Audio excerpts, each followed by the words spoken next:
All right. Honorable judges, dear guests, good afternoon. I'm RUWlrdfor, and these are my team members. Sara Semahiji, RUWlrdfor, Fatin, and Amna. And we are representing New York Institute of Technology. We would like to thank the Royal University for Women for their kind invitation, and we would like to welcome you to our presentation. The topic we chose is Women, Multitasking a Lifestyle. I will start with a small introduction about the topic and talk about what helps a woman in multitasking and becoming a leader. My colleague Fatin will then tell us about the difference in multitasking between men and women. Sara will talk about a multitasking student and how to balance between studying and the job. And Amna will tell us about women being mothers and leaders at the same time. Finally, Noura will give us some examples of women who lead in different fields. I would like to start my presentation with a small example. A lot of chefs are men, and yes, they create great dishes that taste good. But put a man in a kitchen to cook a meal. It might taste good, but look what happens to the kitchen afterwards. On the other hand, a woman cooks a great meal, cleans the kitchen, and talks on the phone at the same time. That's what I call multitasking. Ever wonder what multitasking is? According to Merriam-Webster Dictionary, multitasking is the act of doing multiple things at once. It's often encouraged among office workers and students because it's believed that multitasking is more efficient. Some of you may ask, how does multitasking relate to a woman in leadership? A woman is biologically made to multitask, as a mother and a wife. If God created us this way, then we can translate this into a career. There are many factors that affect a woman in becoming and being a leader, and multitasking her life, like society, religion, support, motivation, self-confidence, gratitude, and prioritizing. First of all, as humans, we live in society, and we are bound by our traditions and culture. But this is not as negative as it may seem. We can use these boundaries to give us a push in life. Also, we are bound by our religion, and thank God, nothing in our religion states that a woman cannot achieve and success in the fields that suit her.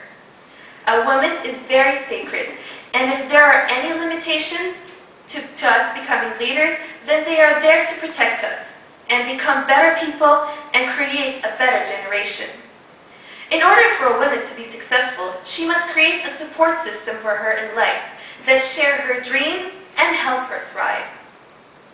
Another important factor is motivation and self-confidence. In my research about this topic, I asked my manager.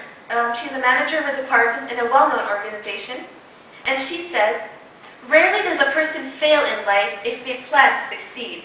God gives us chances, but it's the smart people who are the ones who take opportunity when it's presented. I think it all comes back to motivation.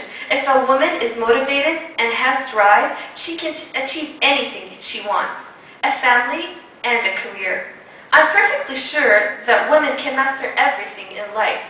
But let's keep it realistic. A woman should stick to the jobs and careers that suit her emotional and biological being. We should not overlook the fact that a woman's main job in life is to take care of her family and her kids. And one of the tools of a multitasking woman is to prioritize. Family comes first, then she can flourish in any career without the burden of disregarding her main job as a mother. The key concept for women is to know how to balance between responsibilities in life. As women, we are the link and the bridge between the past generation and the next generation.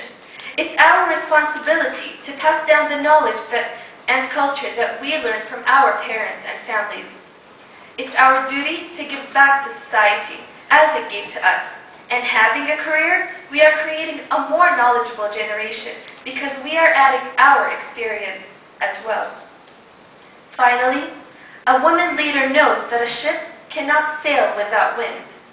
But she also knows that ship's direction is dependent upon the rudder itself. In my metaphor, a woman is the ship, and the wind might want to take her somewhere, but with self-confidence and motivation, she can sail the ship in the direction that she desires. Being a woman is being a leader, no strings attached. If you are a mother, a wife, or a career lady, you are leading in your own way. Thank you. And women in multitasking. It doesn't really matter if it's in the kitchen or the office. There appears to be a difference in the way that men and women multitask. As a woman myself, I would strongly suggest that women multitask better than men.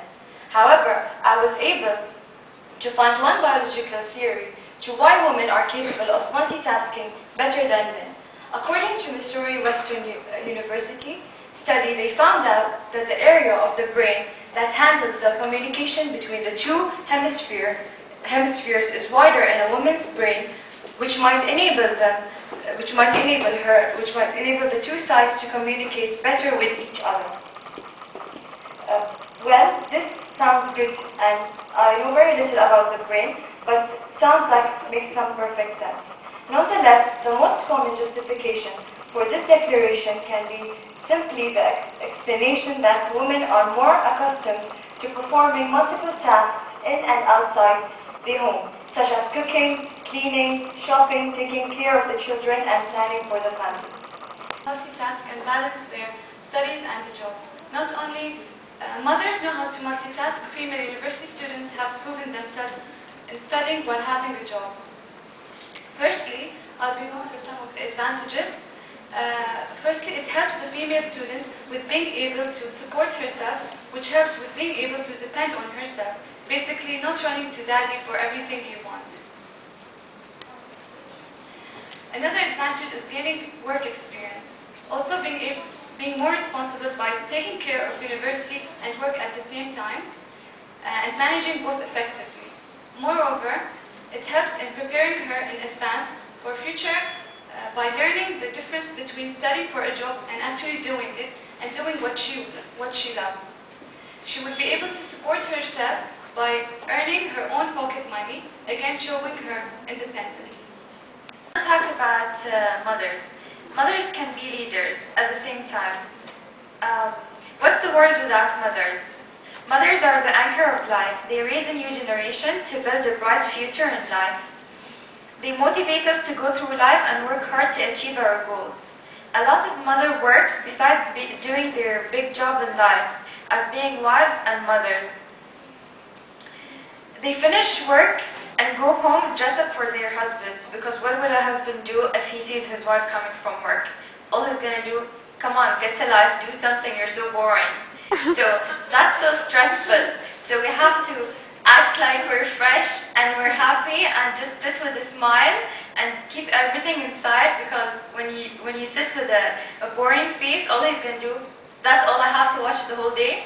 So how can she do that and at the same time look at her children and raise them and teach them their homeworks and everything? It's so complicated and stressful. So it needs someone strong with a strong personality to do that. It's not something easy. It's multitasking and it's hard. None of the men can do that.